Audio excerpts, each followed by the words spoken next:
Hello everyone, आप सभी को मेरे चैनल लव स्टोरी एक्सप्लेनेशन में स्वागत है। अगर आप मेरे चैनल पर नए आए हो तो प्लीज़ चैनल को सब्सक्राइब, वीडियो पे लाइक, शेयर एंड कमेंट ज़रूर कर देना। लास्ट पार्ट में हमने सुना था वांग जी ने विंग के फ़ोन को ढूंढ लिया था, पर उससे वो ओपन नहीं हो रहा था। इसीलिए वो अपने असिस्टेंट को कॉल किया था, उसे कहा था ऑफिस में एक हैकर को ले आए। ये कहकर वांग जी अपने फ़ोन को रख कर ऑफिस का कोड लेकर ऑफिस चला जाता है। अब आगे वांग जी अपने ऑफिस में अपने केबिन के अंदर बैठा हुआ था। तभी सॉन्गलैन ने वांग जी के केबिन के डोर को नॉक किया। वांग जी ने कहा, अंदर आ जाओ। सॉन्गलैन उस हैकर को अपने साथ अंदर ले आए। वांग जी ने उन दोनों को अपने सामने वाले चेयर पे इशारा करके कहा, बैठ जाओ। वांग जी के इशारों पर वो लोग बैठ गए। वांग जी अपने डेस्क से विंग के फ़ोन को बाहर निकालकर उस हैकर को देते हुए कहा, इसे ओपन करो। सॉन्गलैन जब से केबिन में आया है बस अपने बॉस के फेशियल एक्सप्रेशन को ऑब्जर्व कर रहा है। उसे आज वांग जी बहुत ज़्यादा बेचैन और परेशान दिख रहा था। सॉन्गलैन ने सोचा, ये किसकी फ़ोन है जिसे ओपन करने के लिए बॉस इतनी जल्दी में है। हैकर ने कुछ मिनटों में ही उस फ़ोन को ओपन करके वांग जी को दे दिया। वांग जी फ़ोन की होम पेज में लगा हुआ फ़ोटो को देखकर सरप्राइज़ में अपनी आंखें बड़ी बड़ी कर ली। उसके हार्ट बहुत ज़्यादा ज़ोर से बीट करने लगा। उसके फेस पर एक बड़ी सी स्माइल आ गई। वो जल्दी जल्दी में फ़ोन के गैलरी में गया और सारे इमेजों को देखने लगा और अपने मन में कहा, इसको तो मैंने उस दिन ब्रदर की शादी में देखा था। बहुत नर्वस दिख रहा था। क्या यही विंग है? वो फिर अपने मन में सोचा, क्या उस दिन वो मुझसे डर रही थी? ये सोचकर वांग जी के फेस से वो स्माइल डिसअपियर हो गया। सॉन्गलैन वांग जी की फेस की स्माइल को देखकर शॉक में अपनी आंखें बड़ी बड़ी कर ली थी। वो मन में सोच रहा था, बॉस ने ऐसा क्या देख लिया जो उनकी फेस पर स्माइल आ गई, वो भी इतनी बड़ी। ये क्या, अब क्या हुआ? स्माइल करना बंद क्यों कर दिया?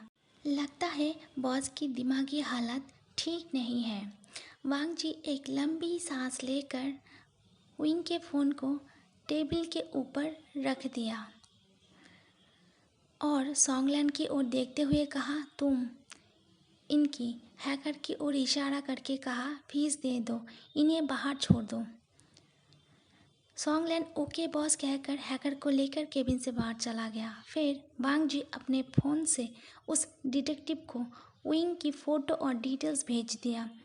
फिर कॉल करके डिटेक्टिव को कहा, मुझे जल्दी अपडेट चाहिए। फिर फ़ोन को काट कर अपने डेस्क के ऊपर फ़ोन को रख दिया। फिर विंग के फ़ोन लेकर विंग के फ़ोटो को देखते हुए कहा, मैं तुम्हें जल्दी ढूंढ लूँगा। इस बार तुम्हें मेंशन में नहीं, अपने हृदय में बंदी बना कर रखूँगा ताकि तुम मुझे कभी छोड़ कर ना जा सको।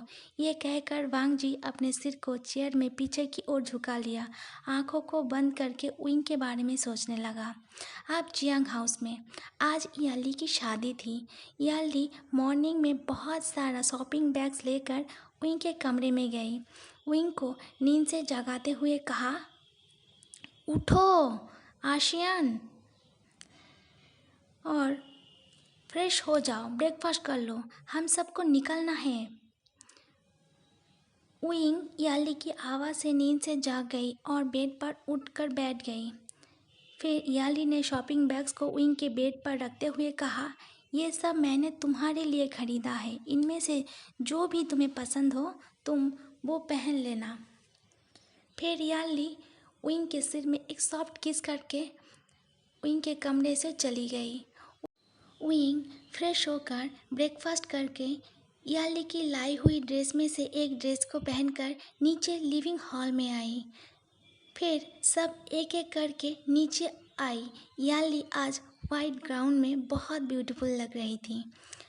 विंग ने कहा, सीजिए, आज आप एंजल जैसी दिख रही हो। याली ने स्माइल करके कहा, तुम भी मेरे लिटिल आशियन आज बहुत प्रीटी दिख रही हो। फिर वो सब कार में बैठकर अपने डेस्टिनेशन के लिए निकल गए। 35 मिनट बाद वो सब अपने डेस्टिनेशन पर पहुंच गए। कार से उतर के वो सब आगे चले गए। विंग ने देखा मैरिज वेन्यू को एक बड़ी रिवर के पास डेकोरेट किया गया है, वो बहुत ही ब्यूटीफुल तरीके से। थोड़ी देर बाद सब गेस्ट का आना जाना शुरू हो गया था। गेट पे मैडम यू और जियांग फैंगमिया उन गेस्ट का वेलकम कर रहे थे। थोड़ी देर बाद याली के होने वाले इन-लॉज और हस्बैंड भी आ गए। जियांग फैंगमिया ने याली को ले जाकर स्टेज पर खड़ा जिन जुशियन के हाथ में उसका हाथ रख दिया। दोनों ने वाउस लेकर किस करके मैरिज रिचुअल को कंप्लीट किया। विंग दूर से खड़ा होकर ये सब देख रहा था। शादी में आए कुछ अल्फा सिर्फ विंग को ही घूरे जा रहा था। विंग प्रेग्नेंट होने के कारण उसकी फेस की ग्लो और ज़्यादा निखर कर आ रही थी। ये सब मैडम यू और जियांग चन नोटिस कर रहा था। स्टेज में ब्राइड और ग्रूम की फ़ोटो सेशन चल रहा था। मैडम यू विंग के पास आने ही वाला था, तभी उसके आगे ही जियांग चैंग विंग के पास आ गई।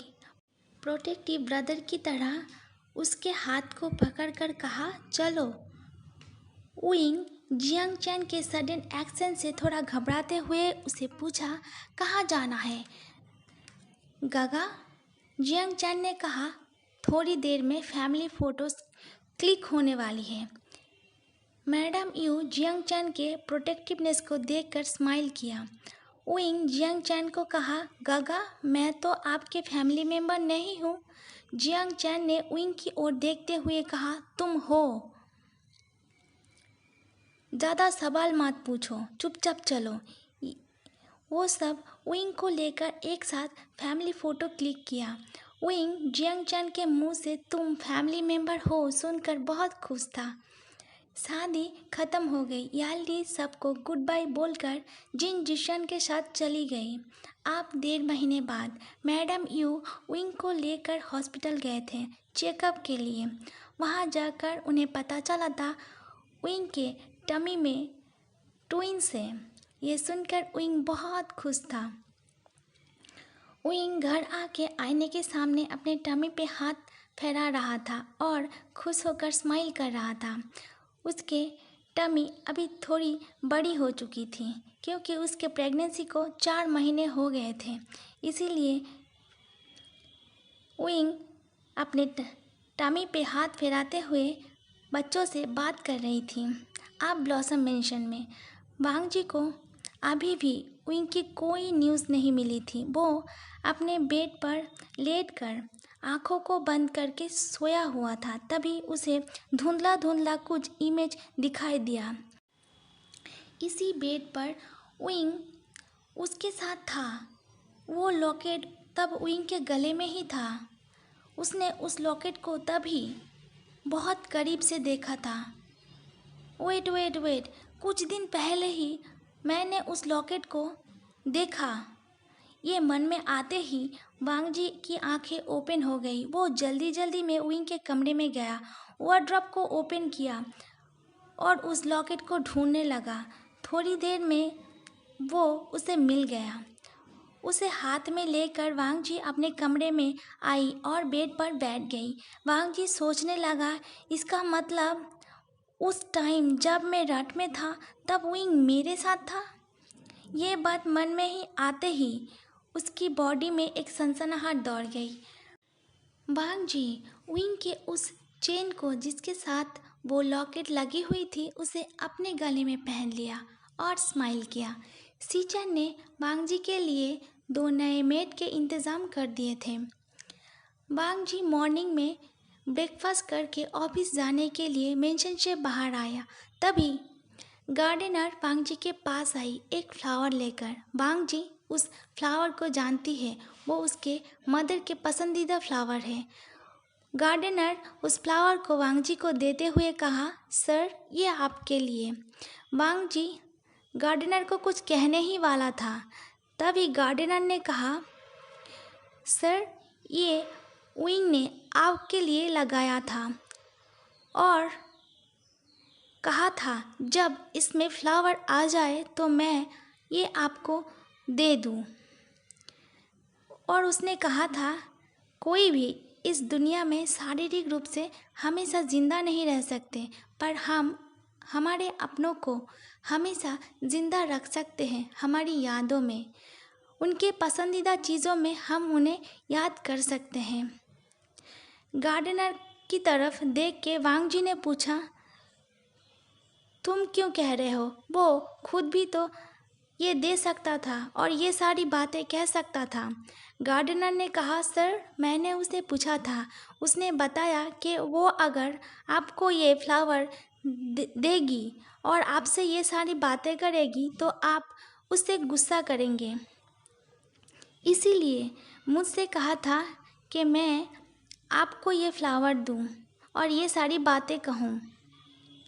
वांग जी ने गार्डनर से कहा, चलो मुझे दिखाओ उसकी लगाई हुई फ्लावर प्लांट को।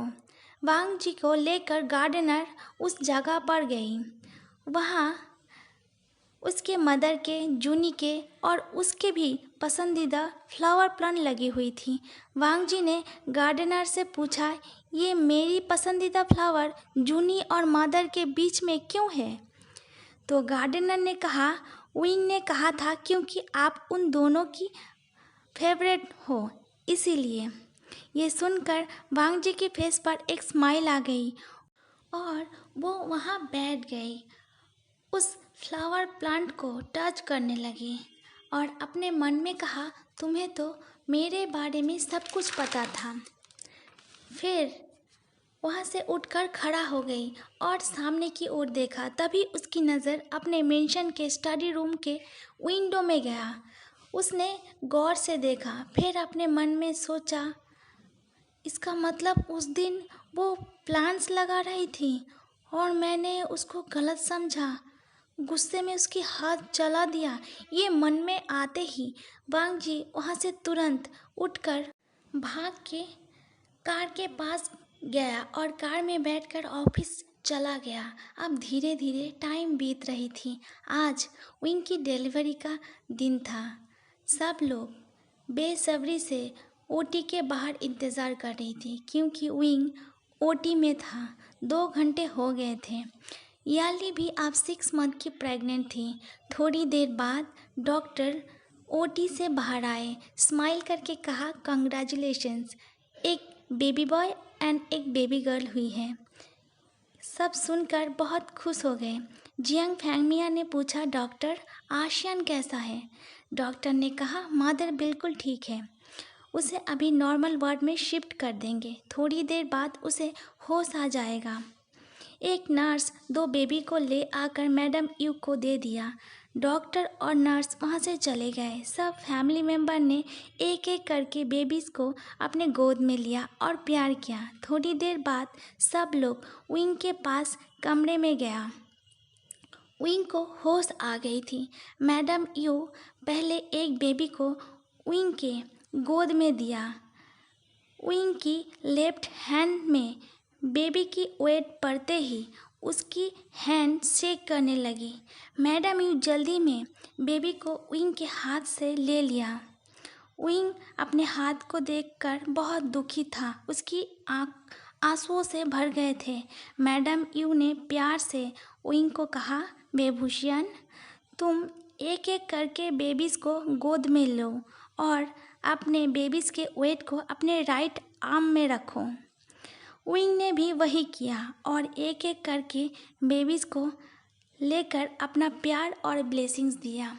मैडम यू ने कहा, बेबूशियन, अपने बेबीज़ का नाम क्या रखना चाहते हो? विंग स्माइल करके कहा, वे आयुअन एंड वे शीलिंग, और अपने मन में कहा, वांग जी को याद करके, लैन आयुअन एंड लैन शीलिंग। थोड़ी देर बाद याली और जिन जिशवन विंग के पास आई। स्माइल कर कर विंग को कहा, कॉन्ग्रेचुलेशंस मेरी लिटिल आशियन, अब तुम मॉम बन गई हो, बड़ी हो गई हो, और उसे एक साइड हग किया। उसके बाद याली ने बेबीज़ को अपने गोद में लिया और अपनी ब्लेसिंग्स दी। अब ऑफिस में वांग जी बहुत फ्रस्ट्रेशन था और अपने हायर किए हुए डिटेक्टिव को फ़ोन पे गाली दे रहा था। उसे कह रहा था, इतने महीने हो गए पर तुम उसके कोई न्यूज़ अभी तक मुझे नहीं दे सके। इन कुछ महीनों में बहुत कुछ बदल गया था। चिरन अब बहुत बीमार रहने लगे थे। वांग जी को सीचैन से पता चला था कि चिरन के एक्सीडेंट के पीछे लैंशी का हाथ था। इसीलिए वांग जी ने उसको जान से नहीं मारा था, बल्कि उसके कैरियर को हमेशा के लिए बर्बाद कर दिया था। सीचैन और न्यूमिंगचे ने एक बच्चे को गोद लिया था। वांग जी अब ब्लॉसम मेंशन छोड़ के लैंड मेंशन में रहने लगे थे। चिरन अभी भी वांग जी से बात नहीं करता था, पर वांग जी चिरन की अच्छे से ध्यान रखता था। वो रोज़ अपने मदर के कमरे में जाता था, उनको याद करता था, उनसे बातें किया करता था। वांग जी आप कुछ हद तक पहले वाले वांग जी बन गए थे। Okay, thank you so much guys. मेरी आवाज़ थोड़ी ख़राब है, अगर आपको बुरा लगा तो उसके लिए सॉरी। और मैं टाइम पे वीडियो नहीं अपलोड कर पा रही हूँ क्योंकि हम लोग हाईवे के पास रहते हैं और हमारे जो पड़ोसी हैं उनके घर ना एक काउंटर है, लॉटरी काउंटर, मतलब समझते हो, हमेशा लोगों का आना जाना रहता है। बहुत चिल्लाते हैं लोग, बात करते हैं, इसीलिए मैं जब तक काउंटर बंद नहीं हो जाता ना तब तक मैं वीडियो डाउनलोड नहीं कर पाती। Thank you so much.